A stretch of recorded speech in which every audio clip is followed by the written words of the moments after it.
Good morning and welcome back to My Dad's a Lawyer, a podcast about life, law, and other stuff. I'm Noah Mittman, son and a lawyer. And I'm Brian Mittman, dad and a lawyer as well. Good morning, Noah. Good morning. I know we've had a little bit of a gap in recording, but that's just because life gets in the way and life gets busy. Yeah, and I know that you were definitely super busy prepping for a trial. I was helping your brother move to a new apartment, so quite a few things going on. Yes. All good things, though. I had a trial. It was supposed to be a wrongful death case. So I was preparing for that for a couple weeks, but then the case settled, which is always the best part, not having to go to trial, getting a case settled. So ended up Yeah. not having to try that case. Yeah, I think a lot of people think, oh my God, you got to go to trial, but they don't get it that if you can get it resolved, you want to get it resolved. Definitely. I mean, we have another case that we had a trial on. We got a good verdict, and now they're appealing it, and it's probably going to be years before we hear a decision on it. That's the way it goes. That's the way it goes. Yeah. So, yesterday was absolutely gorgeous out. It was like 60 something. Spring was here. I was so excited because, as told me this morning, Yankees opening day is soon, and now today it's like 40 degrees. I know. It's crazy. And I actually was sick a couple weeks ago. I mean, not sick, but just, like got a little congestion, allergies type of thing because the weather kept going from hot to cold, hot to cold. And, everyone I feel like is either getting sick or have a little cold or something because this weather's been crazy. Yeah, no, totally nuts. But you know what? That's always the thing with opening day. It's either a nice day or it's kind of like I know. it's I not haven't baseball season yet. I haven't checked the weather yet for let's see. Yeah, but it's pretty exciting. So actually, technically, opening day already happened since It's going to be 50 degrees and sunny. yeah, that's not bad. But yes, Since opening day technically did happen already in a different country. yes, in Japan, that was the Dodgers playing the Cubbies, but the real opening day happens soon, so very exciting. Yes, definitely. Along with other opening days. Yes, golf season. Oh, Hence my attire. Wait. Yes. You're looking very golfy. Are you going to the indoor range today? Yes, going to a golf simulator today. It's a little cold still to get out there and play golf, but the indoor range is fun. We could watch some basketball. Nice. Well, enjoy yourself. I'm looking forward to shaking off the sticks and start swinging. I know. A lot of rust. Yeah, a lot of rust. Yeah. Excellent. All right, so we have an old guy question for today, and I think it's pretty appropriate because I think anyone listening, regardless of what side of politics, the aisle, anything, it doesn't matter. The way we consume news today is quite hectic and stuff. And there's a pretty funny commercial out there where Sling TV is trying to get you to buy Sling TV because they offer you news on demand, like all these different like news stations and stuff. And the guy jokes that he wears his newspaper wrapped up like a burrito thrown through his window so that the news is at least a few days old. But there might be something to that. But anyway, so how do you consume news, Noah? So it changes. It really does. I mean, I consume a lot of my sports media and news through Instagram and Twitter. I was using Apple News for a long time because it's great. They have all the stories right there. Like, I don't have a specific news outlet or news source that I go to specifically. It's really, things you see on the internet, like Instagram, or things you see on Twitter, and then, something will interest me and I'll look into it a little bit more. But I don't really follow the news like watching a specific channel or a specific news source, or subscription. It's really just, as it comes in through social media, really. Yeah, I mean, I definitely consume some that way now. I happen to like trying not to watch the news and then watching like the half hour evening news just to kind of get Right, it. catch up. I hate all the opinion crap on all the stations out there, Right. But also, I get a lot of kind of news feeds, particularly for local news. Like I'll get like the Patch is like a local news thing, so I'll get an email alert and periodically, and I do it partly for business to see what stories are out there, but it's kind of funny. You see these headlines, and they're always trying to make the headlines, more and more, grabby. But there's a Right. really funny one that I never would have seen this, and I never would have come across. It pops up on my email that there's a new news story about somebody driving a car through a gym into the swimming pool, and Wow. locally, I was like, okay, over a Club Fit. So I click on it, and the best part about it was, first off, nobody was hurt. That was a good thing. And they showed some pictures. I didn't even see it on the local news. Like it didn't even make the local news type of thing. And the best part though was actually how the police department, the Austin Police Department, put the news out there. They put news out, right? They posted on their Facebook, quote, "This is not what we meant by carpooling," end quote. Now I And see. and I think it was one of the funniest lines I ever read. But it kind of goes to show you, like, you have to figure out where you want to get stuff from. Like, Uh-huh. I'll like you said, I'll periodic if I go into like an Instagram or something like that or TikTok, I'll see like something that's like, oh, that's an interesting story. I never would Right. have thought of that or heard of that. So Right. And also a big thing these days is these email subscriptions. So there's different, news outlets that will do like a summary, like five yeah, top stories for the day, and they'll email it to you at 8 a.m. every day for you to read. yeah, So stuff like that. I was thinking of starting that. I do that with I think it's the Athletic Scoop or one of the. That way, I just kind of get a quick overview of sports. Like I used to love the Right. sports section in a newspaper, You don't have that but anymore. okay, yeah, I got to subscribe to a gazillion different digital newspapers and kind of click. Whereas you used to be able to like kind of go right to the section, you'd have it, Right. and you read it. So this is great because I get that in the morning. I read through it, and I actually act like I know what I'm talking about during the day. Right. So, Right. All right. Well, let's move on to something a little more legal. I know okay. we spoke a lot about life and other stuff, but now I wanted to touch on your bar exam experience because the bar exam has definitely changed over time. And I'm sure both of our experiences were some similar, in some parts, probably very different. So, what was your bar exam experience like? Well, And how did you take the test? it's actually a really good a topic because California, as I don't know if most people know, but California, if it was its own country, would have something like the 10th largest economy in the world. California. Right. So they have a lot of things, and one of the things is like, to get into their bar to become an attorney, you actually have to take the bar exam. You can't waive in after years of practice elsewhere. You got to take the bar exam. And a few weeks ago, they had their bar exam, and it was an incredible disaster because it Really? was remote. Uh huh. They had this whole thing where you have a camera like this, but then you had to show like under your desk, the door, like you had to do like a 360-degree, like to show the room, like no cheating and all this other crap. And there were like technical glitches up the wazoo.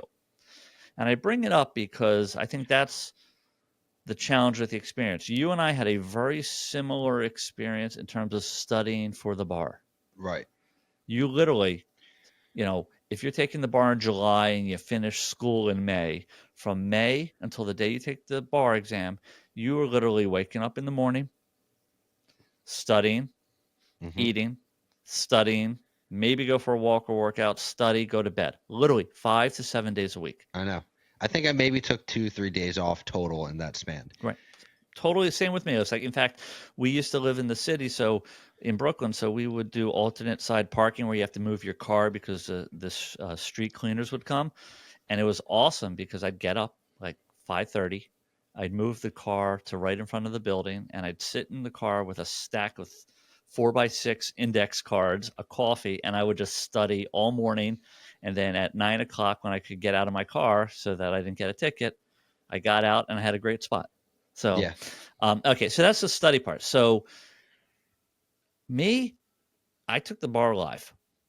And where And did you I take it live? took it at the Jacob Javits Convention Center in Manhattan, with 4,000 of my closest friends in massive like hangar like rooms that just had row after row after row of desks. Crazy. And you'd go in and there was like a, I think if I remember, there was like a coat rack and a place to leave your, like, knapsack or whatever if you had one. And you sat down, and God forbid, you had to go to the bathroom, you had to raise your hand, and a proctor would come over, right? And they would escort you like to the back, and I think there was somebody like hanging out at the bathroom, stuff like that. Hmm. I didn't have to, but I almost did, because this guy next to me starts unloading like 9 like gigantic coffees. I had to pee Oh my just like God. looking at him. So you would take it, you'd have a break, you'd go walk around, you'd come back, take it again. It was over 2 days, Yep. and it was probably one of the most draining experiences of my life. Uh, And I couldn't. Yeah. everything was by hand, so it was Scantron. So I had to I fill in the was. little That's what I was circles. gonna ask. And you wrote your essays by hand? Essays were in a little blue book written by hand. Yeah. Yep. Tell me I don't about know your when. experience. I don't know when they switched over to having it on the computer. I don't know if it was during COVID or maybe shortly before that, but I know for my test it was coming off of COVID. It was like at the back end of COVID, and it was an all online exam. And there was no place for me to take it, but the school was offering up classrooms for students to take it, but you had to, bring your own laptop and whatnot. Like there was no proctor or anything because it was all online with the camera and audio, where they're watching you and reviewing these videos to make sure you're not cheating. And the multiple choice was all, you click it, A, B, C, D. And for the essays, I got to type them, which was Oh, I think, such an advantage oh because my it's God. so many more words per minute than handwriting. Um, so I guess the actual taking the test was a little different. I don't know if it's. I feel like it might have been an advantage for me because I couldn't imagine being in a room with thousands of people. Like it's just uncomfortable, not my style. Like I was in a classroom that I've been in before with my own laptop. Like I felt very comfortable taking it. Yeah. Yeah, it's interesting because, yes, that is partly the way of the world, but at the same time, you don't want people. Yeah, here's the interesting thing is, right? You don't want people cheating, obviously, right? And even more so lawyers and ethical rules and all that Right. stuff. But as you know now, practicing for a bunch of years, 98% of what you do, you always are looking up and double checking Yeah. anyway. So I get it that they want you to understand the basics, but also at the same time is, if you had to dive deeper, I would want my attorney to be looking stuff up and not just doing shit from Right. memory. Right. There is another huge difference. There's another huge difference. Mine was the New York State Bar. Yeah, I was gonna mention that too. And if I had wanted to take Connecticut, which I had some friends take Connecticut, New Jersey, 2 days of New York, and then the third day was New Jersey or Connecticut, and you had to go there live. I didn't do that at the time. So one day was basically kind of like what they call a multi-state, Okay. that all the states accepted, and then the other day was your specific New York based. Right. I've since that time I've ended up being waving into 2 other jurisdictions, New Jersey and Pennsylvania, so that I can now practice there, but I didn't have to take the Right. bar again. So tell me, what is this universal bar exam, the Yeah. UBE or? So now they have. I think we've touched on this a little bit in a prior episode, but now they have the UBE, which is a uniform bar, and something like 30 something states that accept it. So I could take the bar exam, the UBE, New York accepts it, and besides for certain requirements like the scoring, different states accept different scores. Like New York's one of the states that accepts a higher score to be admitted, whereas some other states might, you could score 5, 6 points less and still pass for that state. But as long as you pass the UBE, Uniform Bar Exam, in the state that you're in, you can apply to you can apply to any other state that has or accepts the UBE as long as you have the score. So I'm still within 5 years. If I want to apply to Connecticut, I could apply to Connecticut with that score. I do think you should apply to a few others. Just saying, I know. I because think about it, and you know then it's, my my but my then it's a pro my lot to keep up with. well, you have to take continuing legal ed, Yeah. but for the most part, there's a crossover. So if you take a course, it will apply to different states. Like, it's funny because I'll take a course that applies to New York, New Jersey, and Pennsylvania, and I'll get 6 credits in New York, 8 credits in Pennsylvania, and 3 credits in New Jersey. But Right. you just got to keep track. You just got to keep track of that stuff. Yeah. But yeah, it was. I'll tell you, a funny story. So the night before the bar, I stayed in a hotel around Times Square, and then I walked over to the convention center. That night, I come home, and I came back to Brooklyn, and we had to move our cars again, alternate side of street parking. So I had been trying to teach mom how to pull into like a parking spot pretty Mhm. well, a tight spot. So, so I hop in the car with her, and she goes, "Watch this!" And she whips into this spot and smashes the shit out of the car behind her. She looks at me and goes, "What do I do?" And she took off and drove away. And I'm sitting there going, I just took the bar exam. Am I And you going to get involved in it admitted? anyway. That's great. I mean, it turned out the That's only great. damage was to our car, not to the other car. But it Okay. was so funny. I was like, oh my God. That's great. So That's great. All right. Well, we have Yeah. some news stories to touch on. yes, Moving on absolutely. to that in the news. So speaking of the bar exam, I actually had a question on my bar exam. I don't remember what I picked as an answer, and I don't know what the right answer was, but it basically was about a golf ball that was hit on a golf course, and it ended up in the street hitting a car, causing an accident. And the question was about, who's negligent and who's responsible for that. So I found two articles. I think one might have been in Canada, but the other one is in, I believe, Florida. But doctor settles suit against Inn and Club over errant golf ball. It was like a gunshot, and this doctor was walking along the street and was hit by a golf ball from a prestigious North Florida golf course. Yeah, I'm reading this out. And apparently they sued the golf course, claiming that they created a zone of danger, foreseeable zone of risk to pedestrians walking by. So to me, I'm thinking maybe they should have had netting there, knowing that people slice their drives and hit it into that street. It's definitely a hard case to bring, but if the golf course knew that golfers were hitting balls into the street, should they have put up a net? Should they have moved the tee box, something like that? So there's a golf course in Rockland County I played. I think they've changed it since, but I'll never forget. I was a fairly new golfer, and the first tee, about 60 yards, was a roadway. And so you got to hit over the road into the fairway. And it was really wide open. Problem is, and anybody that golfs or tries to golf, you hit a ball and you skim it on the ground. It goes all over the place. This was not just a road for the club. This was a regular road in the town that people drove through. Yeah. And so you got to say to yourself, come on, really? I know. And I think with the netting, there's another club, the Griff, right by us, Noah, where they have their driving range along a wooded road, but they do have netting. So periodically, I do see golf balls on that road and all that. It's still, it's a pretty intense thing if you think about it. Mhm.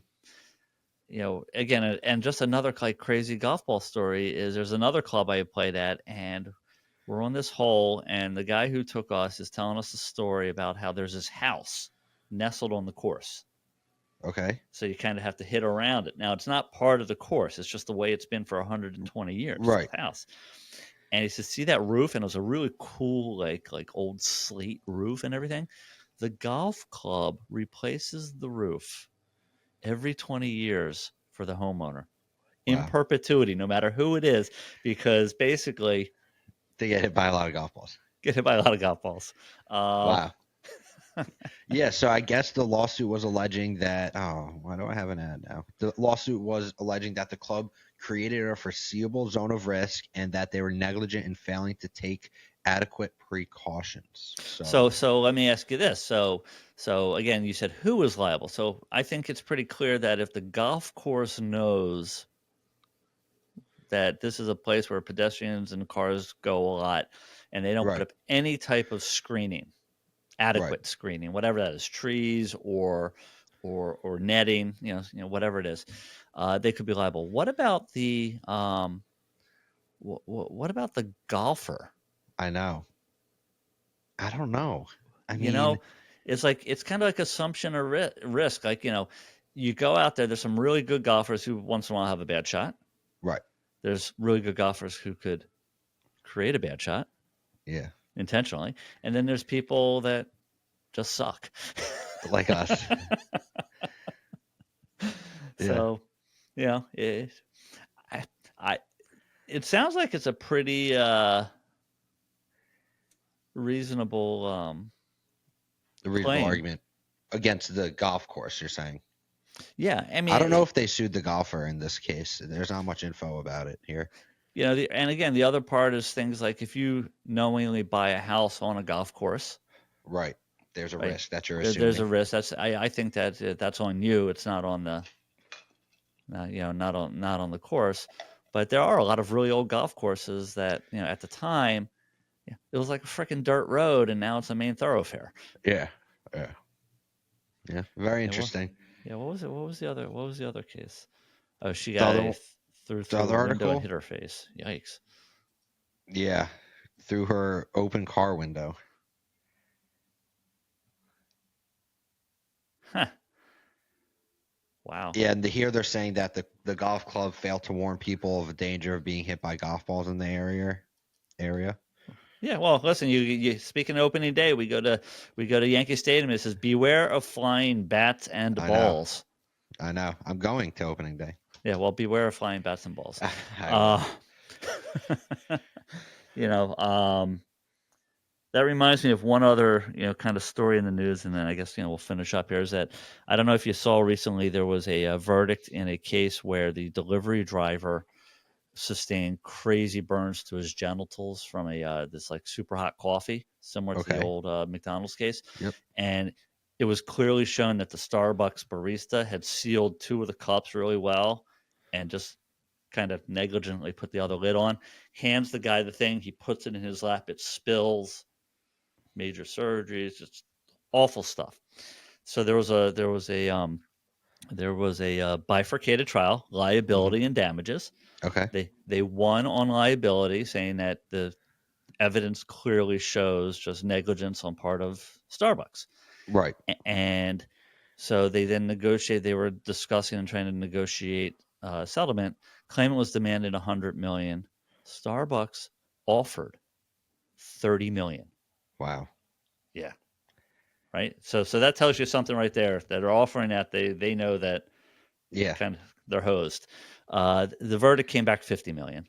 So not sure if Wow. the 30 will still be on the table and they'll try to Right. settle it or whatever. But it was really interesting because people still make fun of that, but these places keep the coffee extra hot so So that you can deliver it so it yeah. stays hot. Yeah. And something as simple as not putting that lid on. Yeah. Could cause some serious damage. Yeah. Anywho, so watch out for golf balls and coffee cups. Yes. And baseballs and bats. Yes, baseball's a Mets. So let's go Yankees, even though it's already Yes. started out as a very challenging season. Um, but I have faith, and Yes. Always do. all right, and have a great day swinging those golf clubs, Noah. I Yes. am Brian. I am the dad and a lawyer. You can follow me at the Disability Guys anywhere you follow stuff on social. And I'm Noah Mittman, son and lawyer. And you can follow me at a lawyer on all platforms. Have a good day, everybody. Take care.